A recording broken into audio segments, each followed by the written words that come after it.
Boa tarde, pessoal. Eu sou o Vitor e hoje a gente vai aprender sobre o direito penal. A gente vai ver a parte introdutória do direito penal, vamos ver ali todas as classificações, os conceitos base de todo o direito, perfeito? Vamos entrar ali nos primeiros artigos. Então a gente vai pegar ali o artigo 1º, 2º, vamos esclarecer a questão de tempo do crime, local do crime, perfeito?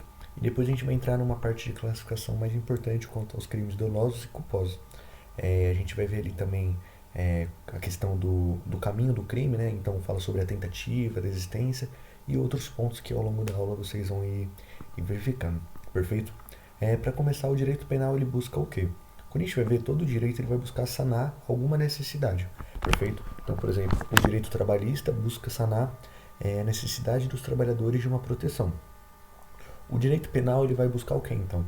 Ele vai ser um conjunto de normas que vai buscar visar o combate à criminalidade. E qual vai ser a resposta desses atos ilícitos que ocorrer? Vai ser através de medidas de segurança e de penas. Então, o direito penal ele vai estabelecer esses dois instrumentos justamente para acabar com a criminalidade e proteger todos esses bens jurídicos que mais para frente a gente vai verificar quais são. Perfeito? Qual a diferença da medida de segurança para as penas? A gente vai ver que as medidas de segurança elas são aplicáveis àqueles que são considerados inimputáveis, que são pessoas que não podem ser responsabilizadas pelos seus atos. Então, por exemplo, se eu pego uma criança que cometeu um crime, ela não pode ser responsabilizada de forma penal, assim, a ser presa, por exemplo. Então, ela vai ter um caminho diferente. Que qual vai ser? No caso, vai ser a Fundação Casa. Assim como, por exemplo, uma pessoa que é mentalmente incapaz, ela não vai poder ser presa em um presídio normal. Ela vai ser colocada numa clínica e assim por diante. Então, as medidas de segurança são para aqueles considerados inimputáveis, ou seja, que não podem ser responsabilizados pelos seus atos. Agora, o segundo ponto ali, que são as penas, a gente vai dizer que as penas elas são aplicáveis àqueles que são imputáveis, ou seja, os maiores de 18 anos, aqueles que podem ser responsabilizados, perfeito? Se cometerem algum crime, vão ser responsabilizados. Indo mais adiante ali, após o conceito do direito penal, a gente vai ver que essa criminalidade, esses atos ilícitos chamados, vão ter dois tipos, em geral, assim, de forma bem genérica. Primeiro, o crime e segundo, a contravenção. A gente vai ver que são conceitos bem amplos, mas o crime são aquelas infrações que são mais graves, que envolvem uma punição mais severa, que é um pouco mais diferente da contravenção, que é considerada uma infração leve. E a gente diz que, no caso da contravenção, elas são mais relevantes para o impacto social, e não para a questão mais jurídica em si. Então a gente vai dizer que vai trazer uma comoção menor à contravenção, enquanto o crime tem uma maior relevância. Perfeito? Esses conceitos eles são bem simplesinhos, é só para vocês terem uma afinidade com o nome. Perfeito? O terceiro ali que eu trouxe, o terceiro ponto aqui, antes de entrar nas características do direito penal, é sobre o ilícito penal. Toda vez que a gente for tratar de um ilícito, sendo ele um crime ou uma contravenção, a gente vai ver que ele vai ter três pontos fundamentais que precisam existir. O primeiro é o fato típico, que diz que a conduta deve estar prevista em lei. Esse fato típico é muito importante, a gente vai ver na parte histórica do direito penal, porque aí impede que tenha, por exemplo, arbitrariedade nas decisões do juiz. Então vai impedir que eles não sejam imparciais, perfeito? Toda conduta, toda parte de criminar alguém ou etc., precisa estar prevista em lei, perfeito? É o princípio da legalidade, por exemplo. Ilicitude. O ato deve ser contrário ao direito, isso é óbvio. Vai estar lá falando não matar. Você sempre vai estar cometendo um ato contrário àquela lei, perfeito? Aquele texto. E terceiro é a culpabilidade. Você precisa ter a responsabilidade, que é aquela questão lá das pessoas que são inimputáveis e imputáveis. Perfeito? Características do direito penal. O direito penal ele vai ter três características principais. A valorativa, que vai buscar proteger os valores importantes da sociedade. Então aí a gente vai trazer, por exemplo, liberdade, vida e etc. Então sempre vai estar buscando isso, perfeito? Finalista, então vai ter a finalidade de combater o crime, perfeito? Então isso daí é fundamental, principalmente para os debates atuais e para a própria questão de, como posso falar, interpretação das normas. Sempre vai ter a busca e a criação das normas também. Sempre vai ter a busca por um combate do crime e não punir um indivíduo, perfeito? Então não é para, por exemplo, maltratar um bandido que está lá em cárcere. Não, é para um combate do crime, é para encerrar, acabar com o crime na sociedade, perfeito? E o terceiro ponto ali é a sancionadora, que funciona através de sanções, que o próprio nome já diz. O jus puniendi é um termo que, a sua tradução significa o direito de punir. É bem simples isso daqui. A única coisa que é trazida aqui nas apresentações de professores e em toda a doutrina é que o jus puniendi, o direito de punir, é somente do Estado. E isso impede que, por exemplo, ocorram as questões de vingança. Então você não pode realizar um ato de forma vingativa. Se alguém, por exemplo, matou algum irmão seu, você não pode ir lá e matar a pessoa. Porque o direito de punir, o direito de decidir essas questões penais, punitivas, é sempre do Estado. Perfeito? Aí tem uma diferença entre direito processual penal e direito penal, que isso daqui eu vou pular também, que é todo mundo já entende. E aí a gente entra um pouco na parte histórica. Eita, perdão. A gente entra aqui um pouco na parte histórica, que fala que vai trazer toda a parte histórica de como evoluiu o direito. A gente não vai conseguir aprofundar isso daqui de forma bem específica, porque tem muito conteúdo, mas a gente vai ver que ao longo da história houveram principais 3 pontos fundamentais para o direito penal. O primeiro ali, que está escrito aqui, é o tempo da vingança divina. Então eles acreditavam que as vinganças, elas eram decididas se haveria ou não haveria punição através dos deuses. Então, se por exemplo ocorresse alguma tempestade, algum furacão, era porque os deuses estavam punindo e por sua vez aquele indivíduo que cometeu um crime em determinado período deveria ser punido. Perfeito? O segundo ponto, segunda parte da história foi da vingança privada. Então, ainda assim, tinha grandes indícios dessa vingança divina, mas aí trouxe a vingança privada, que é justamente, por exemplo, o Código de Hammurabi, que diz olho por olho e dente por dente. Ou seja, se alguém fez algo de ruim para você, você vai ter o direito de punir a outra pessoa da mesma forma. Perfeito? Porque é uma vingança entre os particulares. E o terceiro ponto ali é a vingança pública, onde há o líder, né, daquele grupo, no caso, por exemplo, um rei ou uma pessoa que está à frente da sociedade, vai ter a responsabilidade da punição, que no caso atual é o Estado. Perfeito? A gente vai ver que ao longo desses períodos, principalmente ali com a ascensão da Igreja Católica, a própria Igreja Católica começou a dominar grande parte das punições, a partir, por exemplo, do próprio direito canônico.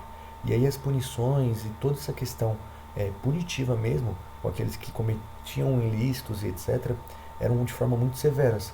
Então muitos começaram, cresceu muito, por exemplo, as penas de morte, perfeito, a tortura. Então a gente vai ver que todas essas normas, esse regimento que foi criado eram muito considerados severos, perfeito? E vale ressaltar que após esse período que a Igreja Católica dominou muito a questão punitiva, veio o movimento humanitário, que foi aquele movimento que trouxe questões próprias da dignidade humana, trouxe a valoração do humano. E aí trouxe vários princípios que a gente vê hoje em dia, por exemplo, da proporcionalidade. Um exemplo particular, um exemplo simples desse movimento humanitário é o próprio Beccaria, que foi um italiano, né, que trouxe diversos pontos que atualmente são fundamentos do direito penal. Então, por exemplo, o fim das torturas, das penas proporcionais e das punições arbitrárias da Igreja e do Estado. E ele justamente ia contra esse cenário que estava se estabelecendo na Europa. Aí trouxe aqui o que ele defende, que as penas mais humanas, a proporcionalidade entre crime e punição e a legalidade. Só punir o que a lei prevê. Perfeito? Beccaria ele foi fundamental com aquele livro dele dos delitos e da pena. Então a gente vai dizer que ele é o exemplo do direito penal, perfeito? O principal teórico sobre o assunto.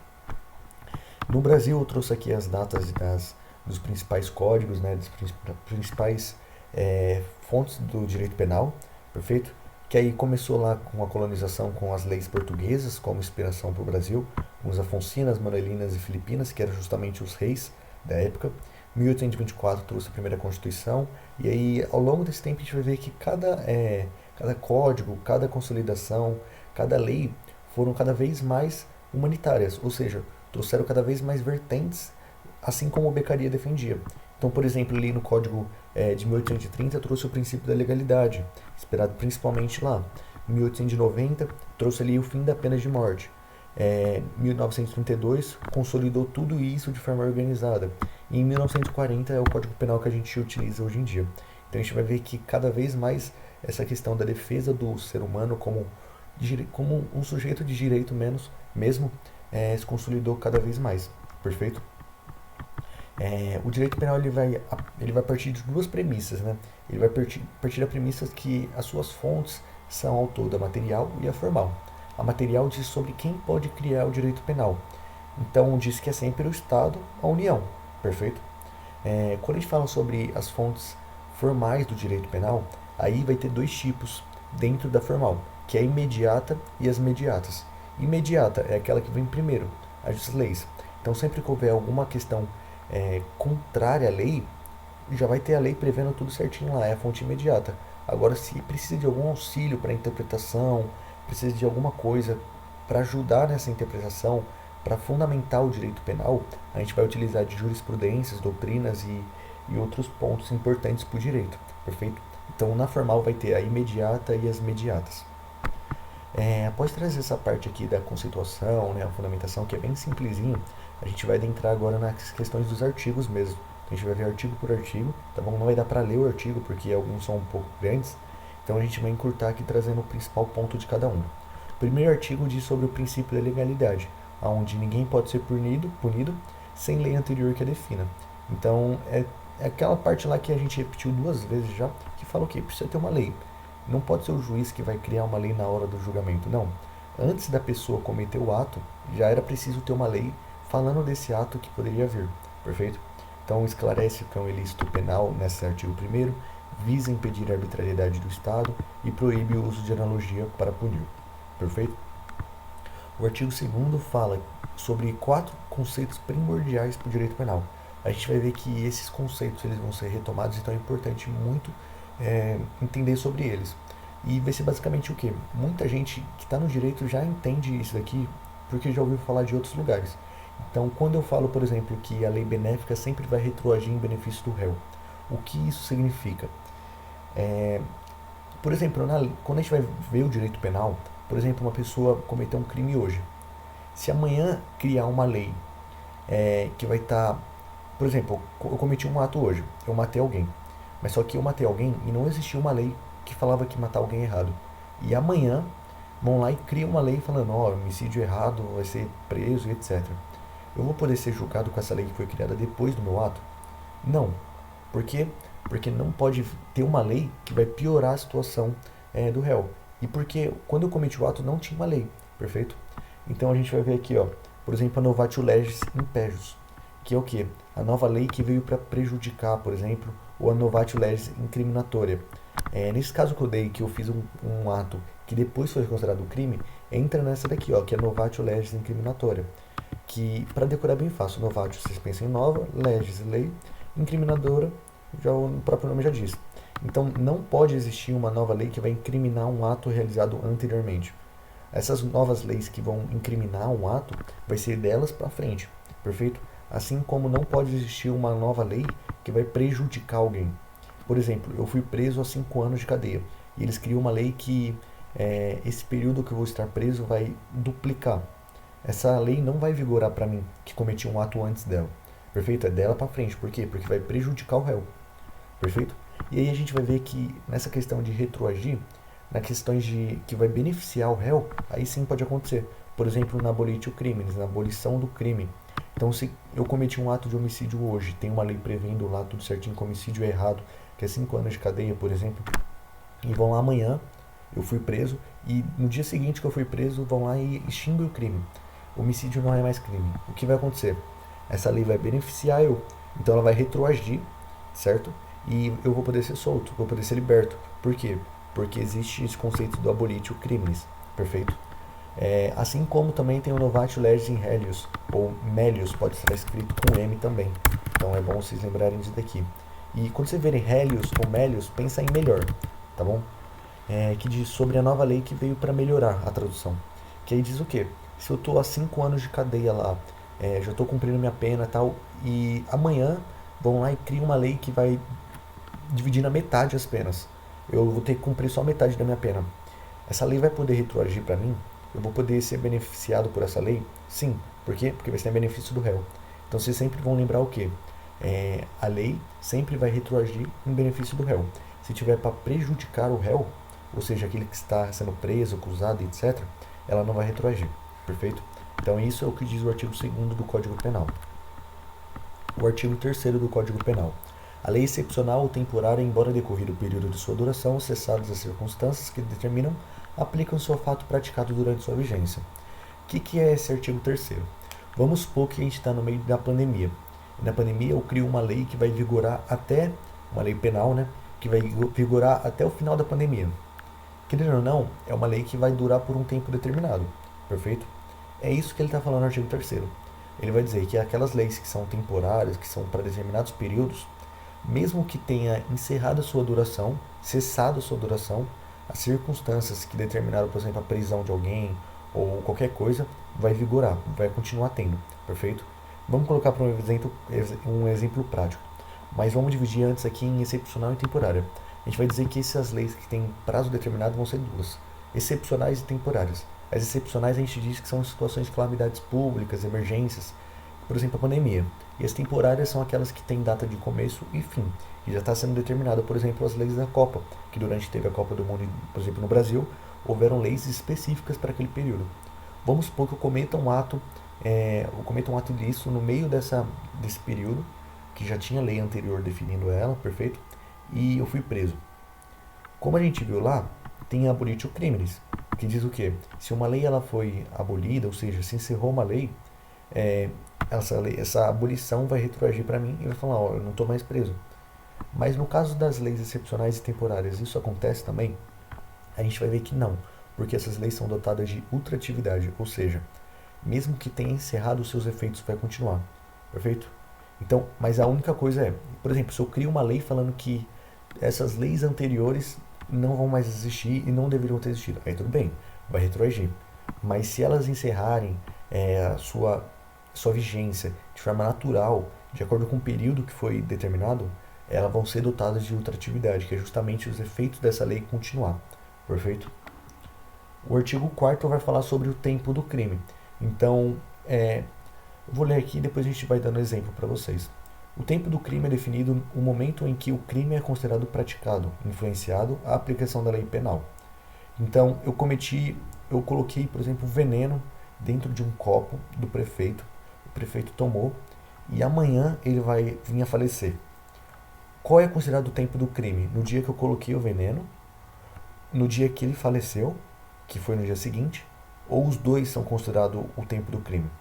A gente vai ver que tem essas três teorias, a da atividade, a do resultado e a mista. A da atividade é a que é adotada no Brasil, ou seja, quando eu realizei a ação ou quando eu tive a omissão, vai ser considerado o tempo do crime, perfeito? Aí tem a outra teoria que é do resultado, que é quando ocorre de fato a consumação desse crime, perfeito? E a mista, que é a mistura dos dois, ou seja, tanto quando eu fiz o ato como quando o ato foi consumado, vai ser considerado o tempo da ação. Perfeito? Tempo do crime, perfeito. Perdão. Ok? É o que diz isso no artigo 4º. Quando eu disse sobre a aplicação da lei penal no espaço, a gente vai ver que tem diversos conceitos que vão fundamentando tudo isso daí. Ou seja, até onde essa lei penal vai ser aplicada. A gente vai ver que no artigo 5º o Código Penal adota o princípio da territorialidade. Ou seja, a lei penal brasileira se aplica aos crimes cometidos dentro do território nacional. Então, se você cometer um crime no Brasil, você vai ser julgado com as leis brasileiras. A gente baseia esse pensamento principalmente na soberania do Estado do jus puniendi, que é aquele conceito que eu trouxe há pouco, que diz que o Estado brasileiro é aquele que tem o direito de punir dentro do seu território. E a gente vai ver que tem diversas exceções, por exemplo, os agentes diplomáticos que possuem de imunidade e outras coisas.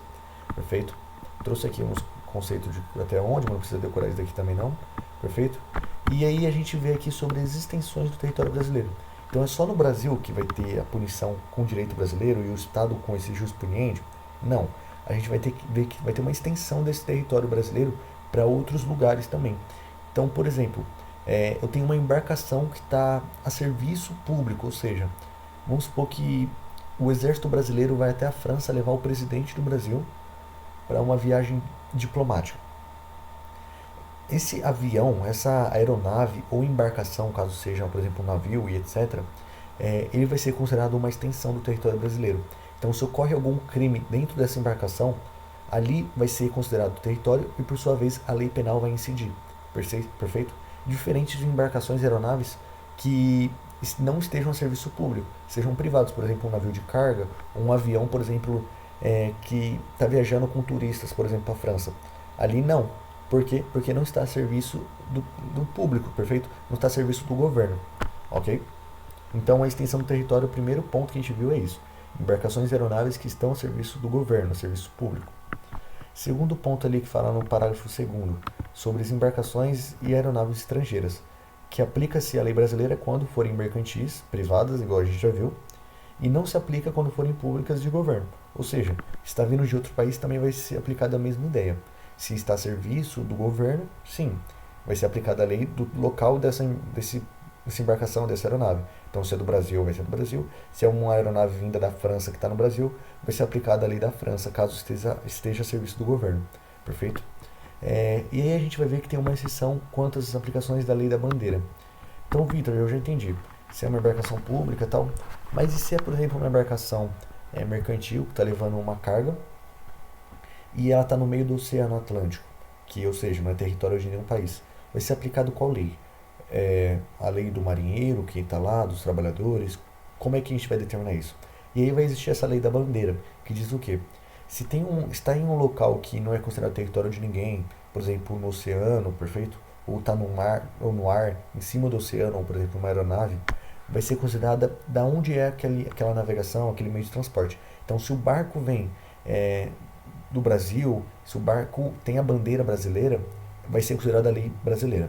Se é, por exemplo, um barco que está vindo da França, está pertinho da costa brasileira, mas ainda está no oceano, vai ser aplicada a lei da França.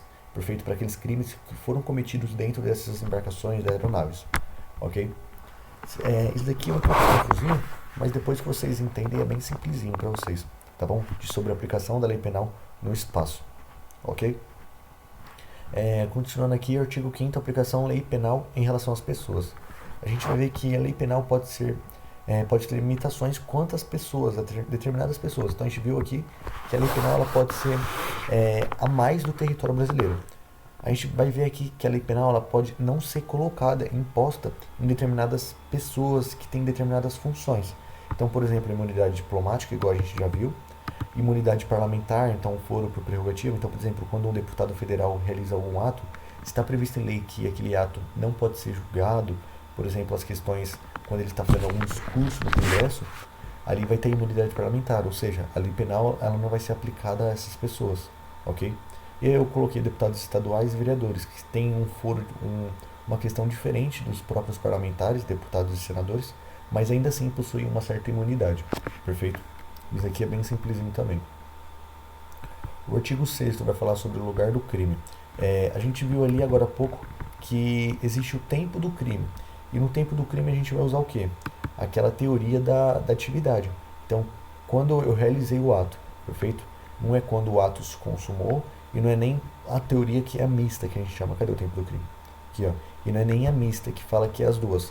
É quanto a atividade. Quando a gente vai falar sobre o local do crime, vai usar qual teoria? É da atividade, do resultado ou a mista? No Brasil a gente usa a mista, ou seja, se eu cometi um ato em São Bernardo do Campo e esse ato veio se consumar, ou seja, esse crime se consumou apenas lá em Santo André, eu vou considerar o lugar do crime aonde? A gente vai usar a teoria mista, que chama a teoria de ubiquidade, perfeito? Que diz que vai ser considerado o lugar do crime tanto São Bernardo, que foi onde realizou o ato, como em Santo André, que é onde veio a vir esse resultado, perfeito? Então utiliza-se a teoria da ubiquidade. Aí a gente entra aqui no artigo 10º do Código Penal, que fala sobre a contagem de prazo. Então a gente viu lá que existe o direito processual penal e o direito penal. Como é que vai funcionar a contagem de prazos para esses dois tipos de direito dentro do direito penal? O direito processual penal, a gente vai dizer que vai começar a contar a partir do primeiro dia útil seguinte da publicação, perfeito? E depois disso conta de forma corrida. Ou seja, eu preciso fazer qualquer coisa processual, lembra? É de um direito processual. Sempre vai contar um dia para frente e depois de forma corrida, sem contar feriado, recesso, qualquer coisa. Vai direto, beleza? Então, por exemplo, sábado conta? Conta. Domingo conta? Conta. Porque são dias corridos. Agora, no direito penal, a gente vai ver que é diferente. O direito penal é um pouco mais rígido, porque diz, por exemplo, a questão de penas, ok? O direito penal ele vai dizer sobre os prazos de pena. O direito processual é, por exemplo, a apresentação de documentos, etc. O direito penal é, por exemplo, a contagem de penas, questão de prescrição, decadência, que são questões mais importantes. E aí a gente fala que qualquer dia é contado, então não tem essa, por exemplo, é o dia seguinte. Não. Começa a contar no dia, de forma inteira. Então, por exemplo, os meses são contados inteiros, por exemplo, um mês, 2 meses, 1 ano, 2 anos. Então é contado de forma contínua, desconsiderando frações de tempo, horas e etc. Tá bom? E é o que eu trouxe aqui para vocês sobre a pena, a decadência. Então por isso que o direito penal é um pouco mais relevante. Tá bom? A questão de prazos em si. Artigo 12 do Código Penal, princípio de especialidade.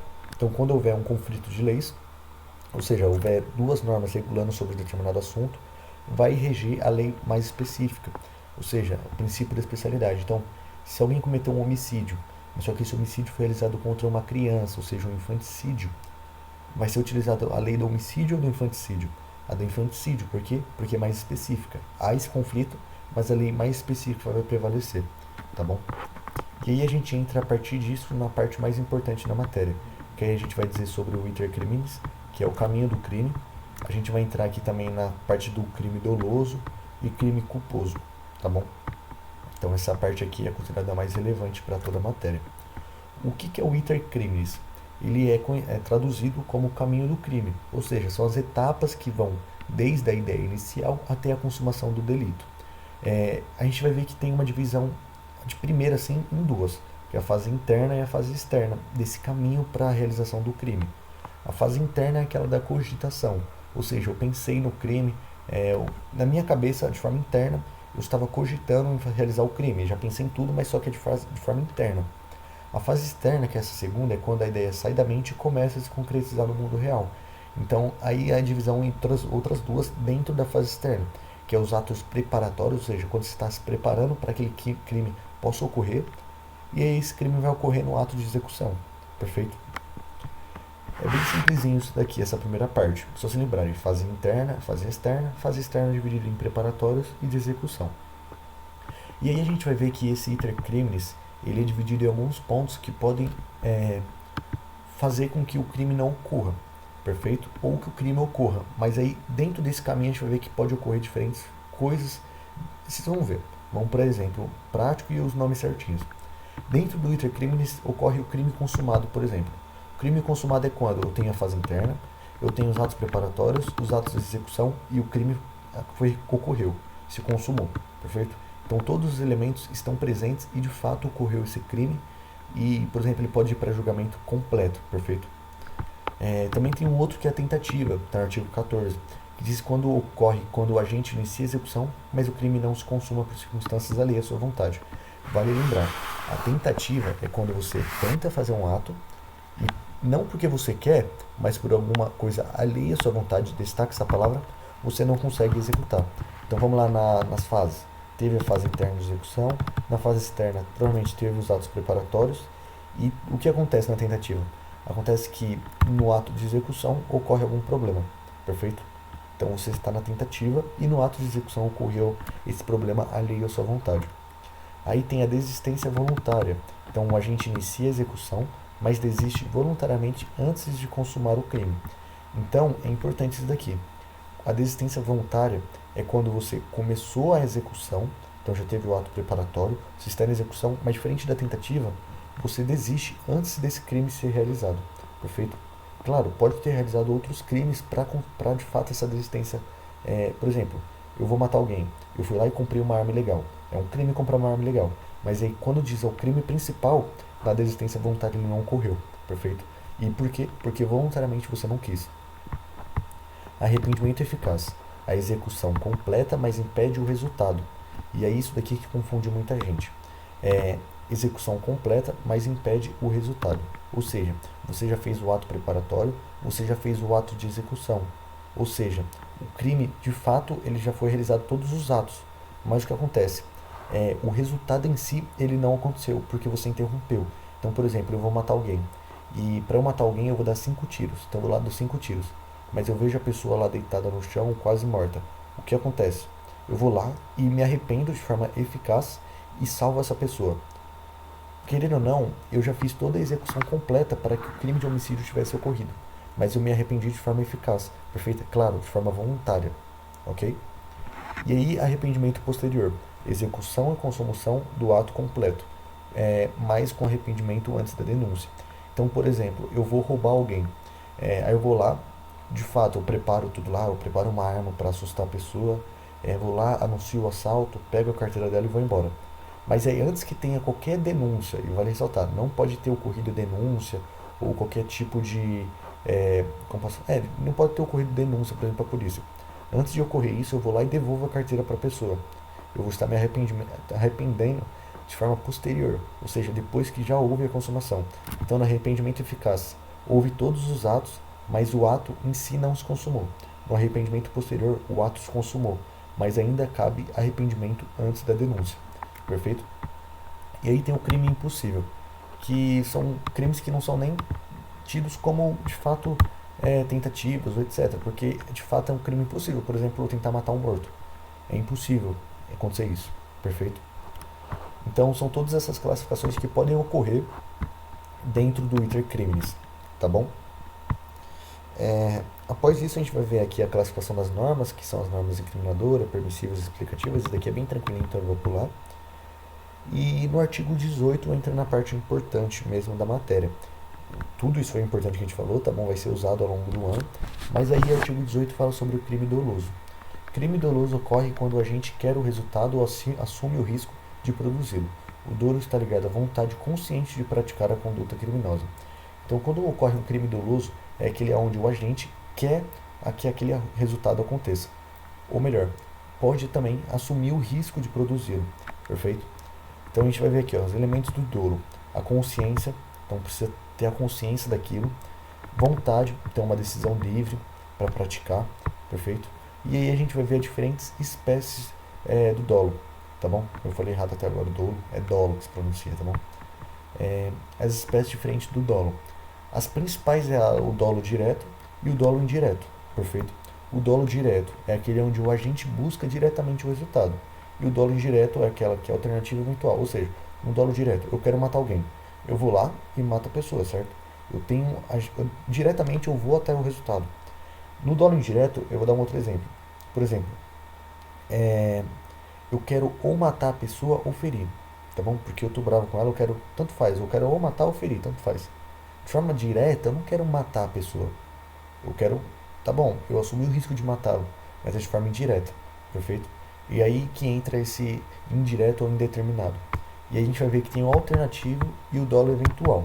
O dolo alternativo diz quando alguém atira em uma pessoa querendo matar ou ferir, pouco importando qual o resultado a ocorrer. O agente deseja qualquer um dos resultados possíveis. No eventual diz, alguém dirige em altíssima velocidade em local movimentado prevendo que pode atropelar alguém, mas continua dirigindo mesmo assim. O agente não quer atropelamento diretamente, mas aceita o risco. Então, por exemplo, o matar ou ferir é aquele. Qualquer um das duas coisas que acontecer, para mim é bom, tá bom? É o dolo alternativo. O dolo eventual é quando eu não quero cometer um ato necessariamente, mas eu falo, para mim pouco importa se acontecer. Entende a diferença disso daí? O alternativo é que qualquer um dos resultados possíveis é desejado pelo autor. No segundo, não necessariamente é desejado, mas ele aceita o risco. Perfeito? E aí a gente vai ver que tem outros tipos de dolos, que são outras espécies que não são tão relevantes igual essas duas. Que é o dolo genérico, que basta a intenção. Então eu tenho uma vontade de matar, eu vou lá e mato. O dolo de dano, que é a intenção de lesar um bem jurídico, quebrar uma casa, quebrar qualquer coisa de alguém. O dolo de perigo, que é a intenção de, por exemplo, você colocar alguém em perigo. Então, por exemplo, estou dirigindo um bêbado. Querendo ou não, eu assumi o risco e para mim tanto faz. Ali eu vou estar em dolo de perigo, perfeito? E dolo específico, que aí precisa de certas características para que exista. Então eu dei um exemplo aqui, por exemplo, no furto não basta apenas pegar a coisa de outra pessoa, é necessário pegar com a intenção de ficar para si. Então, no furto, para que haja de fato esse crime doloso, classificado como furto, eu preciso pegar esse item, perfeito, de outra pessoa para si e ficar com esse item com a intenção de ficar com ele, entendeu? Então são várias especificidades para que essas características juntas especifiquem esse tipo de crime, perfeito? Que aí é o dolo específico. Mas como eu disse, essas espécies são um pouco menos relevantes do que a alternativa, a eventual e a direta, que são as mais relevantes assim para a prova, tá bom? E aí a gente vai ter o crime préter doloso. O que é esse crime préter doloso? É quando você possui dolo de uma ação determinada. Então, por exemplo, eu quero agredir uma pessoa. Eu tenho o dolo de agredir, eu tenho a intenção, eu tenho a consciência, é legítimo que eu quero bater naquela pessoa. Mas vai lá, enquanto eu estou batendo na pessoa, a pessoa morre. de forma culposa, ou seja, não tinha intenção da pessoa morrer. E aí ocorre o crime preterdoloso, onde há o dolo inicial, mas há a culpa no resultado, perfeito? Bem simplesinho também. E aí, por último, aqui a gente vai entrar no crime culposo, que é aquele crime que não deseja o resultado criminoso. Ou seja, por alguma razão eu não queria que aquilo ocorresse, mas aconteceu. Perfeito?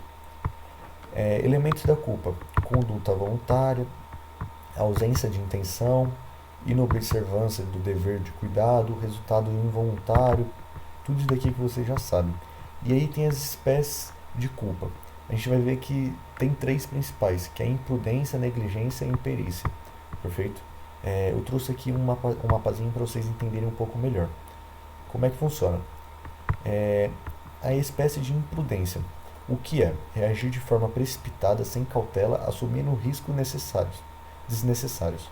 No acidente de carro, o motorista age, mas de forma exagerada ou precipitada. Exemplo: o motorista dirige em alta velocidade em via urbana, perde o controle ao fazer uma curva, causando colisão. E aí a palavra-chave: excesso. Aí você olha para isso daqui e você fala: mas daí é o dolo eventual, onde eu assumi o risco e eu fui lá de forma imprudente e cometi o ato criminoso. Não, por quê? No caso dessas espécies de culpa, quando a gente fala de culpa, lembra? Culpa é quando você não tem a intenção. Nesses casos aqui a gente vai ver que as pessoas elas sempre vão ou falar que não pode ocorrer esse ato, vão achar que não pode ocorrer, vão achar que pode impedir, perfeito? Então quando eu tiver esse sentimento de poder impedir esses atos, vai se enquadrar em culpa. Então no caso aqui, para se enquadrar como culpa desse motorista aqui, ele vai ter que pensar que ele pode impedir, perfeito? Que não vai ocorrer nenhum problema. E claro, isso é uma coisa interna da cabeça da pessoa, que vai precisar ser provada no tribunal, etc. Mas para se enquadrar em culpa, essa pessoa precisa achar que vai impedir ou que não vai acontecer, perfeito? Então, para ser a imprudência, é a ação com excesso, a palavra-chave é o excesso, perfeito? A negligência é deixar de agir quando necessário. O motorista deixa de agir quando deveria ter tomado uma atitude para evitar um acidente. Então eu dei um exemplo aqui do cara que está no carro e o freio está com problema. Se ele não arrumou o freio e o carro veio a bater em alguém, ele acreditava que não viria nenhum problema, não iria matar ninguém. Não é que ele falou, tanto faz que se eu matar alguém. Não, ele falou, eu acho que não vai ocorrer nenhum risco. Provavelmente não vai ocorrer nada. Ele se omitiu. Então entra como negligência, perfeito? A palavra-chave, omissão de cautela necessária. E o último ponto aqui é imperícia, falta de capacidade técnica. Então é agir sem conhecimento básico. Então se eu não tenho habilitação e eu dirijo, por exemplo, um carro e esse carro vem a bater em alguém ou qualquer coisa assim, eu vou estar praticando, por exemplo, um homicídio considerado culposo por causa de imperícia. Então eu não tenho a capacidade técnica necessária e o ato aconteceu sem a minha intenção, perfeito? Então são esses três tipos fundamentais: a imprudência, a negligência e a imperícia dentro das espécies de culpa, perfeito? Então é isso daí. Aí tem a culpa consciente e inconsciente, daqui também não é muito cobrado, mas eu vou passar para vocês. Que a consciente é quando prevê o resultado, mas acredita que consegue evitá-lo. A inconsciente é quando nem prevê o resultado, embora fosse previsível. Então é exatamente isso que eu falei. Diferente do dolo, por exemplo, o dolo eventual, ele está assumindo o resultado, ele está falando que pode ocorrer, mas ele fala, pouco importa. Se ocorrer, para mim também tanto faz. Aqui na culpa é diferente. Ele acredita que consegue evitar, ou às vezes ele não vai conseguir nem visualizar que pode ocorrer esse problema. Perfeito? E aí são todos esses tipos aqui que pode cair na prova, vir a ser pedido, perfeito? Na prova, que na minha, pelo menos esse ano, caiu exatamente sobre essas coisas aqui. Não teve nada mais que não foi falado aqui, tá bom? A prova é bem tranquila também. E para quem é da Faculdade de Direito de São Bernardo, pode pegar as provas do ano passado, que também é super tranquilo, perfeito? Quem ficou com alguma dúvida pode mandar no YouTube aqui, quem não conhece da faculdade me procurar. Mas a matéria daí é bem tranquilinha, perfeito? Muito obrigado e até a próxima.